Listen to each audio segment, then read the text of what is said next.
सबसे पहले तो दर्द उसको हुआ है, वो हैदराबाद का कुत्ता, वो तो हमेशा ही भौंकता रहता है। जब भी कभी ऐसा इंसिडेंट हो, पालघर में कोई इंसिडेंट हुआ, साधुओं के ऊपर अटैक हो, उसकी बोलती बंद होती है। वो कुत्ता ये भी कहता है रूल ऑफ लॉ प्रिवेल नहीं करता यूपी में। रूल ऑफ लॉ इस वक्त यूपी में बिल्कुल स्ट्रिक्ट पे जा रहा है। अतीक अहमद को मारने के बाद सरेआम गोलियां जो है वो वहां पे चलती हैं, पुलिस वहां पे थी और उसके बावजूद भी उन आरोपियों पे कोई भी कार्रवाई उस समय पुलिस द्वारा नहीं किया गया जब तक अतीक अहमद को गोलियों से मार मार कर खत्म नहीं कर दिया गया।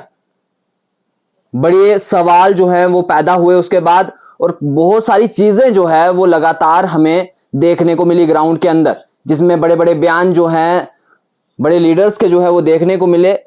और सभी की अगर बात करेंगे, भारतीय जनता पार्टी पे भी सवाल उठे और योगी सरकार पर भी सवाल उठे कि आखिरकार क्या उन्होंने कोई साजिश की थी अतीक अहमद को मारने की, या पुलिस उन्हीं की थी। और उस समय भारतीय जनता पार्टी जो है वो रूलिंग में है, लेकिन उसके बावजूद भी क्यों आखिरकार अतीक अहमद को इस तरह से मरवाना पड़ा, कहीं सवाल इस पे खड़े हो रहे थे। और इसी चर्चा पे बातचीत करने के लिए हमारे साथ एडवोकेट रमन ठाकुर और साथ में भारतीय जनता पार्टी के स्पोक पर्सन इस समय हमारे साथ मौजूद है। और इसी सब पे बातचीत करने के लिए इस समय हमारे साथ एडवोकेट रमन ठाकुर जी हैं, इन्हीं से बात करेंगे और भारतीय जनता पार्टी की तरफ से क्या कहना है इनका कि आखिरकार जो सवाल खड़े हो रहे हैं इस समय भारतीय जनता पार्टी पे, योगी सरकार पर, इस सब पर क्या बातचीत जो है वो भारतीय जनता पार्टी करती है और भारतीय जनता पार्टी की तरफ से क्या रिव्यूज हैं, क्योंकि सवाल जो है वो भारतीय जनता पार्टी पे ही खड़े होते हैं, क्योंकि इस समय रूलिंग में जो है वो यूपी के अंदर भारतीय जनता पार्टी है। सबसे पहले स्वागत करना चाहूंगा रमन जी आपका। धन्यवाद पारुल जी।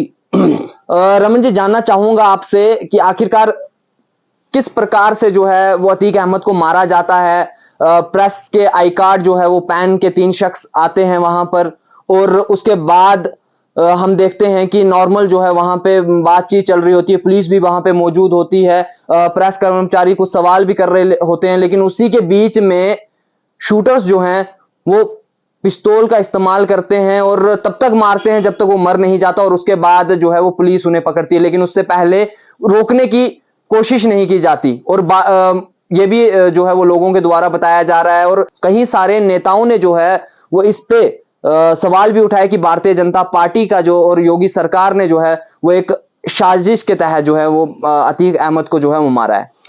देखिए पारुल जी, जो ये इंसिडेंट हुआ यूपी का, जहां पे अतीक अहमद, उसका भाई अशरफ जी शूट आउट में मारे गए जी। ना उनका एनकाउंटर हुआ, ना ही कोई ऐसी घटना, वो शूट आउट था, क्रिमिनल ने क्रिमिनल को मारा है। अतीक अहमद जो है ये एक हार्डकोर क्रिमिनल था, माफिया था ये यूपी का। पिछले 40 साल से ज्यादा जो है उसने यूपी में एक तांडव मचा के रखा था। 100 से ज्यादा उसके ऊपर मुकदमे थे, 40 से ज्यादा उसके भाई पे मुकदमे थे। और आप देखें, कहीं ना कहीं कोई ना कोई तो पीड़ित होंगे जी। मर्डर में वो इन्वॉल्व था, डकैती में इन्वॉल्व था, और रॉबरी में इन्वॉल्व था, वो एक्सटॉर्शन में, किडनैपिंग में, एबेटमेंट में।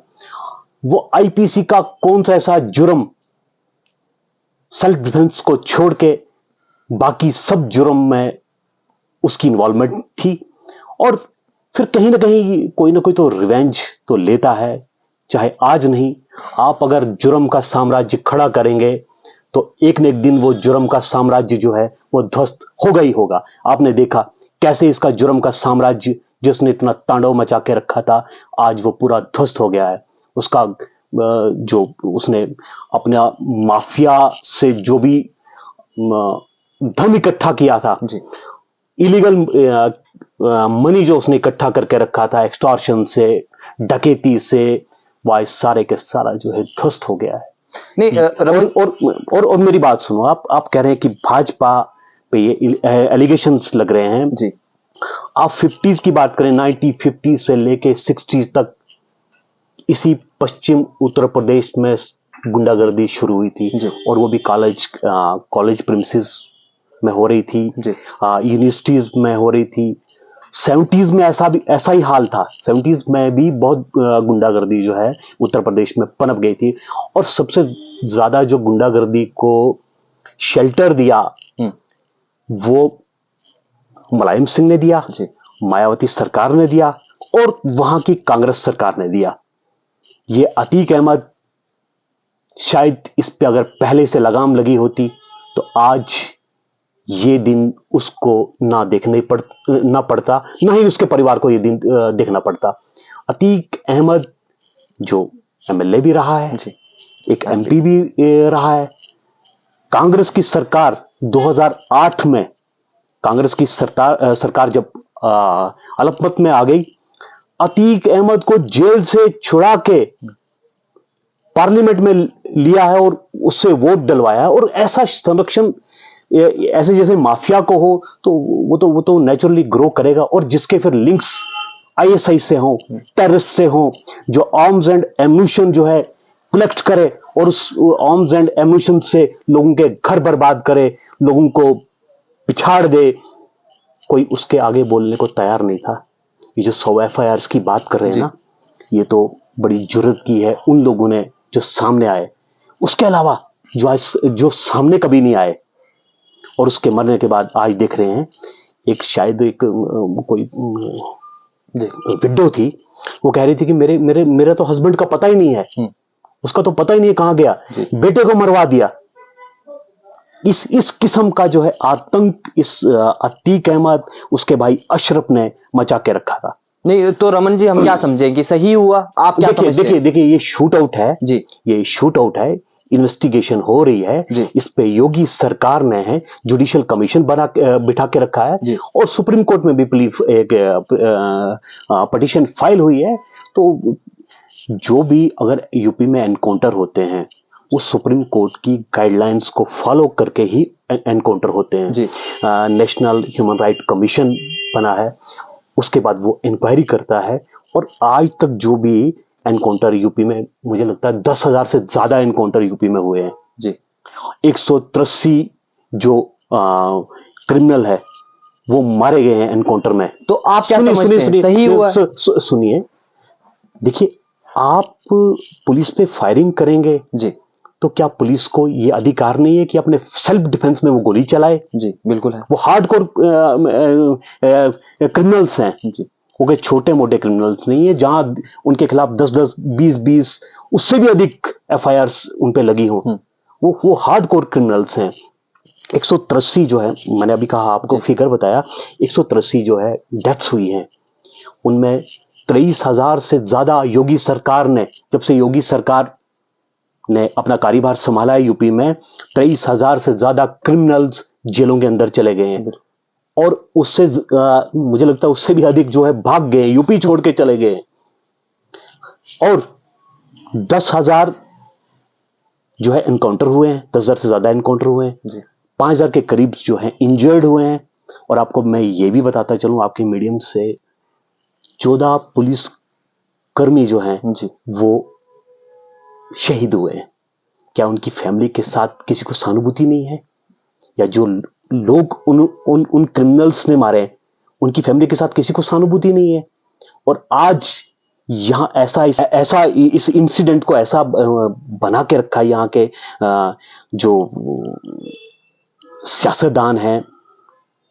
आप उसमें सबसे पहले तो दर्द उसको हुआ है, वो हैदराबाद का कुत्ता, वो तो हमेशा ही भौंकता रहता है। जब भी कभी ऐसा इंसिडेंट हो, पालघर में कोई इंसिडेंट हुआ, साधुओं के ऊपर अटैक हो, उसकी बोलती बंद होती है। नाम बता देंगे? नाम है एक कुत्ता, वो भौंकता रहता, सबको पता है, हिंदुस्तान में सबको पता है कौन सा कुत्ता है। भड़काने का काम करता है, भड़काने का काम, हमेशा से भड़काने का काम करता है। और कितने इंसिडेंट ऐसे हुए हैं। विकास दुबे को मारा, लेकिन कहना तो मेरी बात सुने, विकास दुबे का एनकाउंटर हुआ, उससे पहले श्री प्रकाश शुक्ला यूपी में टेरर था जी, मुलायम सिंह की सरकार में भी एनकाउंटर हुए हैं, बिल्कुल उस टाइम भी घर डिमोलिश हुए हैं। तब इनकी बोलती जो है बंद हो जाती है, और ये कहते हैं अतीक अहमद जो एक मुस्लिम था। अब ये एक नैरेटिव अजीब किस्म का बना के रखा है। वो एक क्रिमिनल का साथ दे रहे हैं, एक टेररिस्ट का साथ दे रहे हैं। वो कैसा शासन चाहते हैं? शासन यूपी में प्रशासन जो बड़े बेहतर ढंग से काम कर रहा है। वो कुत्ता ये भी कहता है रूल ऑफ लॉ प्रिवेल नहीं करता यूपी में। रूल ऑफ लॉ इस वक्त यूपी में बिल्कुल स्टिक पे जा रहा है। तो कैसे कॉन्स्टिट्यूशन की बात करता है, कॉन्स्टिट्यूशन की बात करता है, आर्टिकल 311 की बात करता है। उसको ये बोलो कि जरा आर्टिकल 311 ए के बाकी क्लास भी पढ़े आप जी, उनको भी देखे आर्टिकल 311 क्या कहता है। मिसलीड नहीं करो नहीं और इस इंसिडेंट को जो है एक दूसरी रंगत मत दो। नहीं, अगर हम देखेंगे तो अखिलेश यादव ने भी जो है वो ट्वीट करते हुए कहा कि कोई भी मर्यादा जो है वो नहीं रखी जा रही इस समय, लॉस का कोई जो है वो पालन नहीं किया जा रहा और सरे आम जो है वो गोलियां चल रही हैं। और अगर मुजरिम है तो उसका उसे न्याय जो है वो कोर्ट दिलाएगा, अगर दंड देगा वो कोर्ट देगा। लेकिन उससे पहले ही जो है वो सरकार कहीं ना कहीं कोशिश कर रही है कि आप मुजरिम को पहुंचने ही नहीं दीजिए, आप वहां पे उससे पहले ही उसे आप मार देंगे, आप प्लानिंग करेंगे। ये इस तरह के भी सवाल जो है वो खड़े हो रहे हैं ना भारतीय जनता पार्टी पर और योगी सरकार पे, क्योंकि आप उन्हें अगर देखेंगे तो उस समय पुलिस वाले वहां पे थे, प्रेस वाले वहां पे थे, वो वहां पे आए थे, उनके पास एक डमी कैमरा था। बाकी अगर आप देखेंगे तो उनके पास पिस्टल थी, 3 पिस्टलें, 2 पिस्टलें उनके पास पाई गई, एक कट्टा पाया गया, वो तुर्कियन जो थी वो पिस्टल थी। आप खुद बताएं कि आखिरकार वो 30 लाख रुपया जो बताया जा रहा है कि उतने अमाउंट की वो पिस्टल थी, आखिरकार वो उनके पास आई कहां से। और उनके अगर बैकग्राउंड की बात की जाए तो बैकग्राउंड में अगर देखा गया तो वो तो एक गरीब घर से आते हैं और लोअर फैमिली से बिलोंग करते हैं और उनके पास जो है वो पैसा नहीं है, लेकिन उनके ऊपर एफआईआर पहले भी लगी हैं, लेकिन इस तरह के क्रिमिनल वो नहीं थे। और इतना उनके पास कॉन्फिडेंस किसकी वजह से आया कि जो उन्होंने सरेआम कैमरे के सामने जो है वो गोलियां वहां पे चलाई।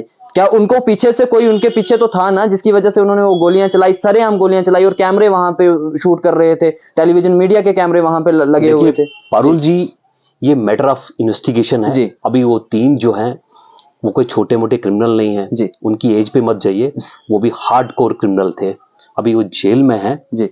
और आप बात करते हैं इस अखिलेश की जी, अखिलेश और जो मुल्ला मुलायम जी, इसके टाइम जितनी गुंडागर्दी, जितनी दहशत इन लोगों ने क्रिएट करके रखी थी और संरक्षण दे रखा था इन लोगों को, अगर इन्होंने उस टाइम इन गुंडों पे लगाम लगाई होती तो आज यूपी की ऐसी स्थिति नहीं होती। आज योगी सरकार जो है सफाई कर रही है।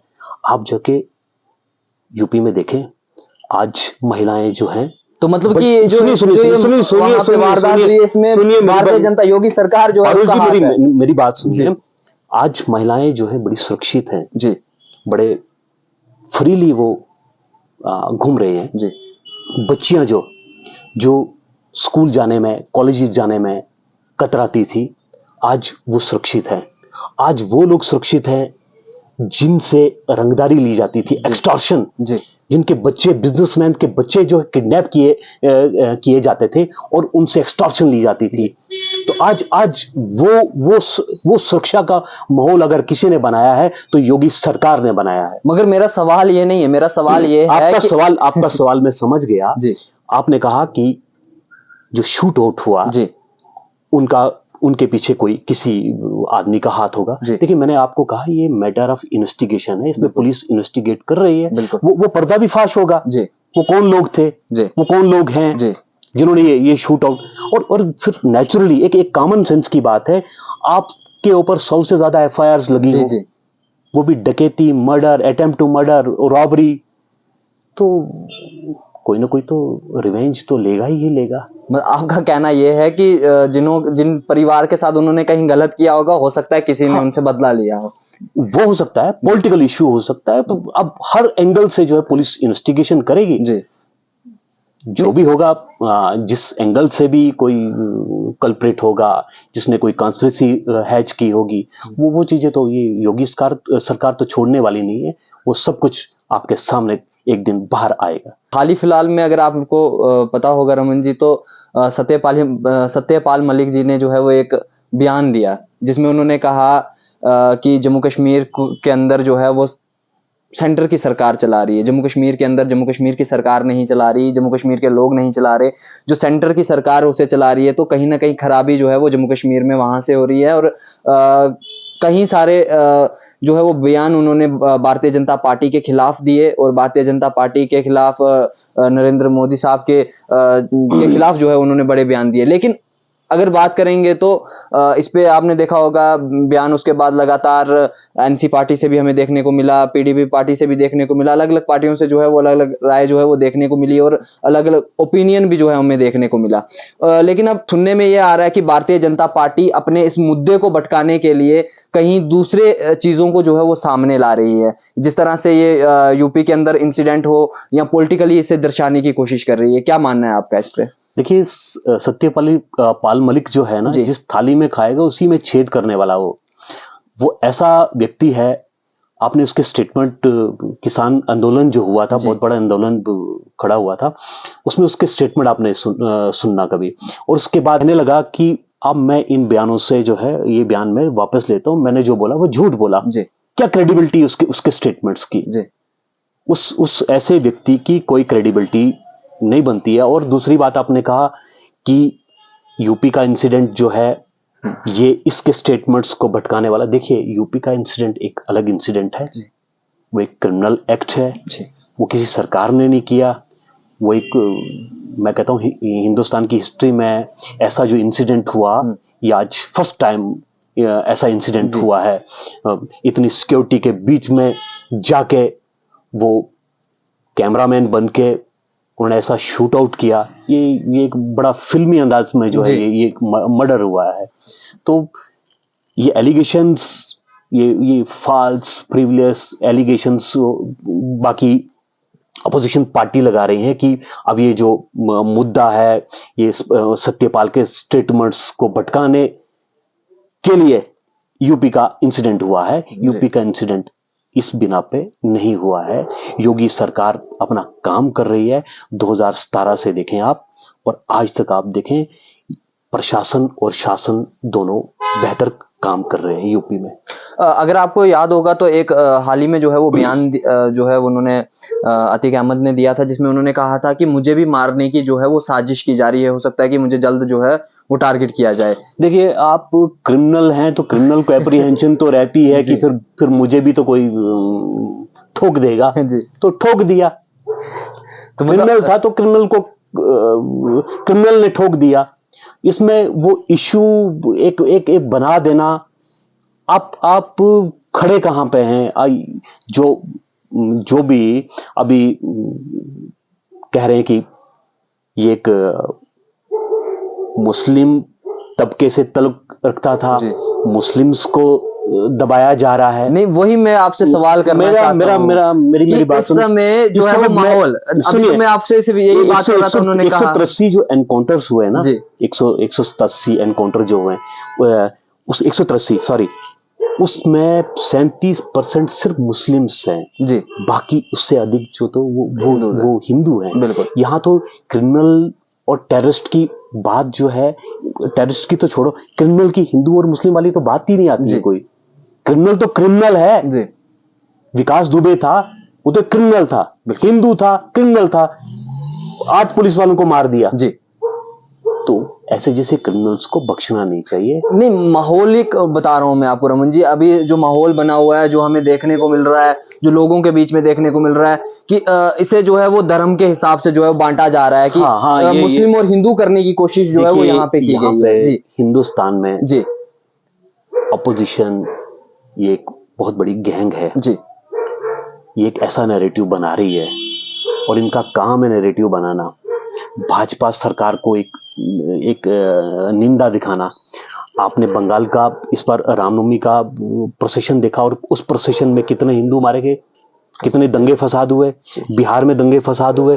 किसी ने बात की, किसी और पॉलिटिकल पार्टी ने बात की, फिर ये एक क्रिमिनल के मर्डर पे इतना उछाल देना, ये तो कोई सही राजनीति तो है नहीं।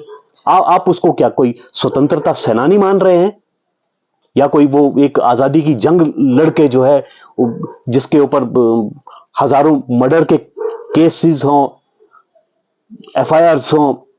लेकिन साजिश आप किसके साथ हैं? आप किसके साथ खड़े? लेकिन इसे जोड़ने की कोशिश तो की जा रही है, क्योंकि पहले अतीक अहमद के बेटे को जो है वो इनकाउंटर में मार दिया गया, उसी के दूसरे तीसरे दिन जो है वो ये वारदात देखने को मिली। टारगेट तो किया है ना। इन लोगों को हमदर्दी उन परिवारों से नहीं है जी, जो उमेश पाल का भाई जी उसको मारा था, विधायक था वो भी, बिल्कुल, बिल्कुल। 2005 में शरेआम उसको भी, जो जैसा अतीक अहमद के साथ हुआ ना, राजू पाल और उमेश पाल के थोड़ा जैसा अतीक अहमद के साथ आज हुआ ना, उसी स्टाइल में राजू पाल को भी 2 बॉडीगार्ड के समेत जो है हॉस्पिटल के बाहर मार दिया था। बिल्कुल उसके बाद उसके भाई को, वो एक की विटनेस था जी अपने भाई के केस में, एक की विटनेस था। पहले तो उसको अटेम्प्ट की, कोर्ट प्रीमिसेस में जाके उसको चार मंजिल से उसको गिराने की कोशिश की। उसके बाद दौड़ा दौड़ा के उसको जो है, फरवरी की घटना है, दौड़ा दौड़ा के उसको गोलियों से भूना है, उसके बॉडीगार्ड को भूना है। क्या क्या उन परिवारों से किसी को हमदर्दी नहीं है? ये किस किस्म की पॉलिटिक्स जो है हिंदुस्तान में चला रहे हैं ये लोग? तो अभी आपको क्या लगता है रमन जी, हमारा देश किस ओर जा रहा है? क्या कुछ सीखने हमारा देश प्रगति की ओर जा रहा है जी। हमारी इकोनॉमी जो है वो स्थिर हो रही है जी और एक डेवलप्ड नेशन की तरफ जो डेवलप्ड नेशन 2047 में हमारा भारत बनने जा रहा है। जी चलिए, बहुत बहुत शुक्रिया आपका। और यही जानने का प्रयास आपसे कर रहे थे हम कि आज के दिन अतीक अहमद को जिस तरह से मारा गया, और कहीं सवाल जो है वो भारतीय जनता पार्टी पे खड़े हुए, योगी सरकार पे खड़े हुए, और जिस तरह से अतीक अहमद पर लगातार जो है वो कार्रवाई, और लगातार हमने देखा कि 100 से अधिक जो है वो मुकदमे जो है उस पे चल रहे थे। उसके बाकी जो उसके बेटे थे उन पे भी मुकदमे जो है वो चल रहे थे, और कुछ दिन पहले ही जो है उनके बेटे का भी जो है वो इनकाउंटर हुआ, और उसके बाद अतीक अहमद को जो है वो सरेआम कैमरों के सामने जो है वो गोलियों से भून दिया गया। लेकिन सवाल फिर योगी सरकार और पुलिस प्रशासन पे भी जो है वो खड़े हुए कि आखिरकार हो सकता है कि वो उनके साथ कोई साजिश के तहत जो है वो उसे मारा गया है, और इसमें सरकार का हाथ है। लेकिन आपने रिव्यूज देखे कि आखिरकार भारतीय जनता पार्टी का इस पे क्या कुछ कहना है? एक यूपी को जो एक प्रगति की ओर भी ले रहा है जी, मतलब कि जो है वो यूपी इस समय बढ़ रहा है। यूपी बढ़ रहा है, आप देखें। तो आपको क्या लगता है कि जम्मू कश्मीर को किस तरह से चलाया जा सकता है, और जम्मू कश्मीर के अंदर कब इलेक्शन जो है वो... जम्मू कश्मीर को भी ये मेरा अपना पर्सनल ओपिनियन है कि योगी है तो सब कुछ शासन यहाँ पे भी ठीक हो जाता है।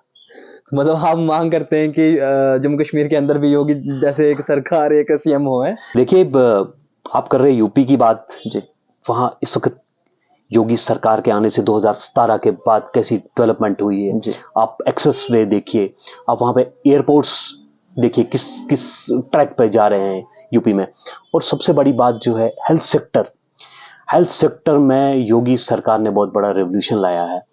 और आप देखें कि जब कोविड पेंडेमिक था इंडिया में, और उस कोविड पेंडेमिक में इतनी बड़ी पॉपुलेशन के बावजूद नंबर 1 पे वो स्टेट रही है, और कैसे उस कोविड पेंडेमिक को उसने हैंडल किया है।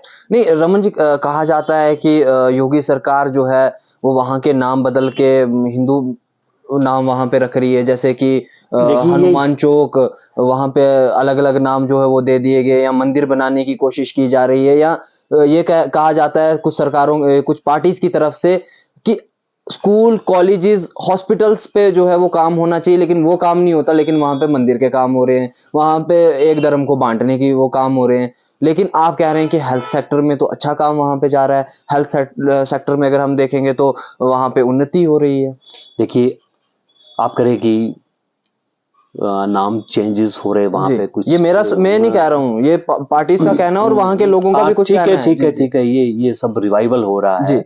आप देखिए, इलाहाबाद जिसको कहते थे, बिल्कुल उसका पहले भी नाम प्रयागराज था, बिल्कुल। तो ये कौन सी बड़ी बात है कि अब कोई मुगल सराय हो, मुगल फॉरेनर्स थे, इन्वेडर्स थे, मैं तो कहता हूँ वो डकैत बन के यहाँ पे लुटेरे थे, उनके नाम पे अगर आज भी जगहों के नाम हो, क्या बदलना जो है वो एक जुर्म है। यहाँ की संस्कृति रही है, हमारा कल्चर रहा है यहाँ पे, और हमारी संस्कृति को, कल्चर को कैसे क्रश कर दिया मुगलों ने, कैसे क्रश कर दिया उन अंग्रेजों ने।